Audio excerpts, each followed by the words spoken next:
No, and we don't have evidence to say the narrative has changed. However, we have to be cognizant that historically, what happens with unemployment is that it slows down slowly, and then it can slow down more aggressively.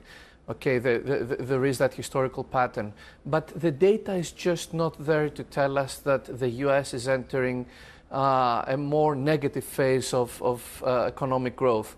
This thing was supposed to happen, but look, interest rates are coming down, inflation is coming down, the Chinese economy continues to deflate the world, so that's all good news for consumers.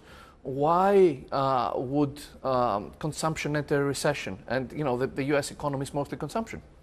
If we can talk about that transition from simply taking down the hiring sign and moving towards an unemployment rate that ramps up where you're actually seeing genuine job losses, that's a sort of economic scarring everybody gets concerned about if we head towards a recession. What are the tipping points for that type of scenario, and what sort of red flags do we look for in an economy? I'll tell you the red flags I'm not looking at. It's your typical quantitative indicators like the SAM rule or the yield curve inversion, because sometimes these things work and sometimes they don't. Claudia Sam herself said, for example, I'm not trusting my own signal this time around. What would I be looking for? I would be looking for a massive slowdown in services, which we're not seeing. We're seeing a slowdown, but not a massive slowdown. I would be looking for a demand shock, or at least some very overt slowdown in consumption. And quite honestly, a lot of these are linked to an event. And I just haven't seen the event. Economists just don't go into recession for no reason. If we consider the unemployment rate now 4.3%, it got there quite quickly, even though the SAM rule apparently doesn't apply this time around, according to even the author of that report. What do we make of its potential to rise aggressively from here without interest rate cuts? Without interest rate cuts, it could be a problem. Although even if interest rate cuts happen today, they would take a year to go through the economy. So that's what we're talking about, without interest rate cuts, yes. Because it is a Fed that could be behind the wheel in terms of helping out the labour market. That is true.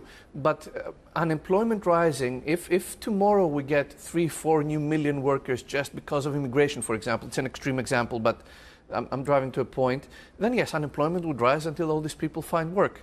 And maybe there isn't demand for all these people yet. And that's sort of what we're seeing, an increase in supply of labor. But that will not tell you what will happen in the rest of the economy. And that is the point here. Unemployment itself is not the only economic indicator, and certainly not the indicator that it may have been historically. The market, though, to be fair, is jumping at every indicator it's seeing. I mean, jumped at the ISM this week. It was jumping at the jobs data recently. It's been reactionary to the CPI numbers. So it's been reactionary to pretty much everything over the course of the last number of quarters. In terms of this Friday, it's the non-farm payrolls. What are your expectations, and how significant do you think that will be in terms of the final jigsaw puzzle this week on the labour market? So the market was talking recession in August too, and everything was dropping, and the Nikkei was down 12%, and then 10 days later nothing happened, and 20 days later we're back at all-time highs with a broader market rally. The market rallied ex-Mag 7. And then again, 2nd of September and October are usually bad months, we are talking about a recession again. I think the market is moving for some cyclical reasons as well, and the narrative then comes to fill, and we say, okay, market is moving up, good news, market is moving down, recession. It works a little bit backwards this time around. As for the data, the employment data, I don't expect any robust reading. I do expect the reading to continue to be somewhat weak, but nowhere near the point where we're going towards a recession. Well, the Fed wanted some weakening in the numbers, didn't it? It sort of saw the numbers as a bit too hot to handle in terms of getting inflation back to target. So we could be getting those numbers finally. When it comes to what the Fed does in September, there is a view that it'll be a 25 basis point rate reduction. Are you sure, are you guaranteed that this is going to be the extent of the reduction, or is 50 basis points also still a potential? No one can guarantee what the Fed does. I don't think the Fed can guarantee itself what it's going to do.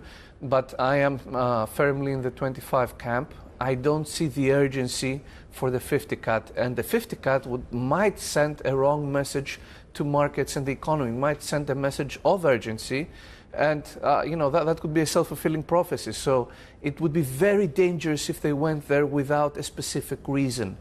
Unless you have an event, something that troubles markets, there is no reason for panic.